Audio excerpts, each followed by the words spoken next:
The country is blessed with a 7.8% GDP growth for the first quarter, with 3 credit ratings upgrade to investment grade. There is more reason for us to work harder and rally behind the President's leadership to sustain growth and reduce poverty incidence. A major plus is more foreign investments to enhance job generation. And joining us tonight on NewsLive is Mr. John Forbes, the Senior Advisor of Arangkada Philippines, an advocacy group of the Joint Foreign Chambers of the Philippines in support of pushing sustained economic growth. Good evening, sir, and welcome to NewsLive. Thank you, Robert. It's great to be back on this news show again. Sir, to start us off, do you think the Philippines can sustain the 7.8% GDP growth for the second quarter? Well, I wouldn't look just at the second quarter. I look out for several years ahead, and the government's target is 7 to 8%. I think that's sustainable, but it depends upon keeping up and even increasing the reforms that have been ongoing for the last several years. Mm-hmm. So looking at your advocacy group, what is Arangkada Philippines pushing to support the President's commitment to attain inclusive growth to reduce poverty incidence? Well, it's a very broad document, and any of your viewers who actually want to take a look at it can find it on the website under arangkadaphilippines.com. But certainly we support a lot of the social infrastructure that this administration has been instituting or expanding, such as increased membership of Philippine Health and the very important reform of K-12 in education. A very important area now is increasing infrastructure. With higher economic growth continuing, there will be increasing demands on the physical infrastructure throughout the country. Mm-hmm. Sir, you mentioned infrastructure. The government has committed to increase spending for infrastructure to 5% of GDP. Now, do you think this will answer your concern that in the past less resources were devoted to infrastructure? Do you think this is sufficient? Less resources have been devoted for a long period of time, and currently it's about 2.4% of GDP, which equates to $5 or $6 billion. In Davao at the PDF, Philippine Development Forum last February, the government committed to a higher target, doubling it in effect by the year 2016 to 5%. Now, with growth of the GDP from today at $250 billion to well over $300 billion by 2016, you're talking about an amount of about $15 billion US being spent on infrastructure. That's a lot more. That's really a tripling of where it is now. But if you look around, if you look at the roads, you look at the ports, you look at the airports, you look at the power and telecommunications or private sector spending. We're talking here about government spending. You'll see there's a tremendous need to modernize infrastructure. Now, looking at all these programs by the government, do you see this, what kind of impact do you see on tourism and agriculture and other industries? Well, tourism is one where there is a National Tourism Development Plan, which makes a great deal of sense. There are particular areas that are prioritized, and there is infrastructure spending going in to fix the roads, the electricity, the lighting, in these areas. There's a very ambitious target by the year 2016 of getting tourism up to 10 million. Airports clearly are a challenge to get that done. Agribusiness is an area where the country underperforms in comparison, particularly for agricultural exports. One reform I would note is completing the 25-year-old CARP program, which expires next year, and allowing some diversified forms of agricultural, including corporate farming. There are many, many opportunities in Asia with a growing middle class everywhere you look. 90 million more middle-class people in Indonesia by 2030, much larger numbers in India and China, throughout ASEAN, growing economies. And the Philippines can export specialized crops into those economies.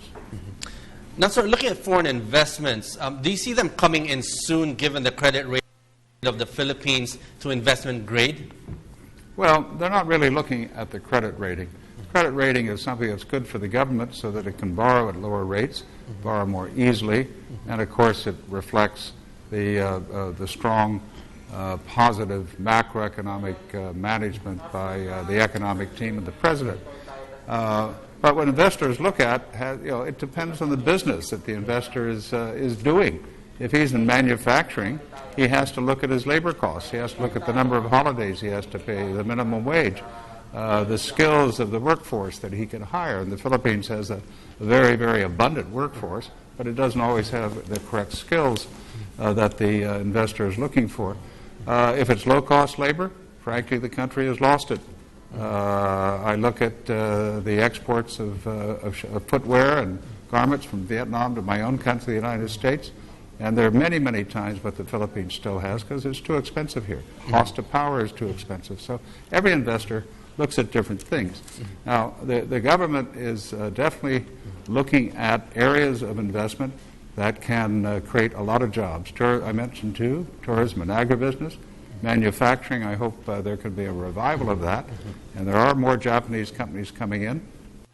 1,000 new jobs being created in that area. And I didn't mention the BPO sector, of course, which will reach about 1 million in that activity by the year 2016. So as long as the human capital has the skills for BPO, I think that'll continue to grow as well. I haven't mentioned mining. Mining is not going forward right now, and the country has periodically moved forward on mining, and then it's stopped, it's paused, and it has great potential. It can produce a lot of income, even add 1% to 2% to the GDP growth if they get it right.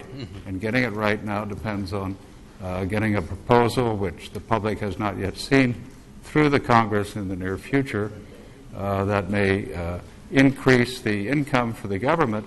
But if it asks for too much or the Congress asks for too much, that makes the country less competitive, then mining will be hindered for some time to come. Now, taking all of this into account, in the 16th Congress, amendments of the economic provisions of the Constitution will be revived by Speaker Feliciano Belmonte. Will you support this move? Well, you may have seen in the newspaper recently that a large of business associations and the foreign chambers with which I'm associated have among 8 areas of reforms written to the President, and that was one of them, that the economic provisions in the Constitution be examined. It's unusual for a country to have these restrictions in its Constitution. Normally they're in laws, and as I understand the proposal of Speaker Belmonte, he is suggesting simply that they be removed from the Constitution and then allow the Congress to deal with them as individual laws in the future. Sir, briefly, looking at all these restrictions, what kind of provisions affect the competitiveness of the country in attracting foreign investments? With respect to laws, there's a foreign investment negative list there, or with respect to the Constitution. I'll ask you a question, Robert, which you're just talking about the Constitution? No, but looking at, they say, trying to create a better atmosphere in the business industry in the Philippines, what kind of provision do you think needs to be looked at or discussed? Oh, well, I'd certainly mention, I'll go back to infrastructure, getting it moving faster. We look around, the Terminal 3 is 20 years and still not completely operational. LRT 1 South is a project going on for 15 years. The Supreme Court is not a predictable body, the Court of Appeals. A number of decisions recently there that cause investors pause. Local governments sometimes don't follow national laws. We saw that in an open pit mining ban that's in effect down in South Cotabato for the last 3 years. That is clearly in violation of the 1995 Mining Act. We see it over in Subic, where there's a writ of kalakasan against a very essential power plant. You realize only one power plant has been built in Luzon in the last 10 years. It's just coming on stream. So unless more power plants are under construction soon, it's quite possible that we'll be having brownouts in Luzon within 2 years. So there are a range of these challenges, which, of course, always are going to be there. And the government is aware of them, and investors are optimistic that they'll be moving on the challenges, ahead of the challenges before they become crises. Sir, finally, what other programs is Arangkada Philippines doing in support of the government?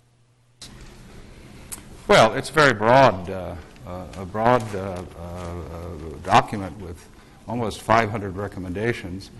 I guess one area I haven't mentioned is encouraging freer flow of tourists to come into the country and more connectivity in terms of airlines. We did pass a law last year. Well, I don't say we, the Congress did, and the President signed it, but we had testified in favor of it to level the playing field on some taxes regarding airlines. We've been encouraging our governments, the Philippine government, to move on the challenges of the European and American downgrading of the CAP, so that has restricted some increased flights into the United States using new aircraft by Philippine Airlines and other airlines such as Pacific that would like to fly there. And I'm optimistic that should be resolved after several years of working on it under the current leadership at CAP this year. There's a long list, Robert. We could spend the next talking about it. I wish we had more time, but on that note, thank you very much for joining us here tonight at NewsLife. That was Mr. John Forbes, Senior Advisor of Arangkada Philippines. Thank you, sir. Good. Thank you very much. Good night.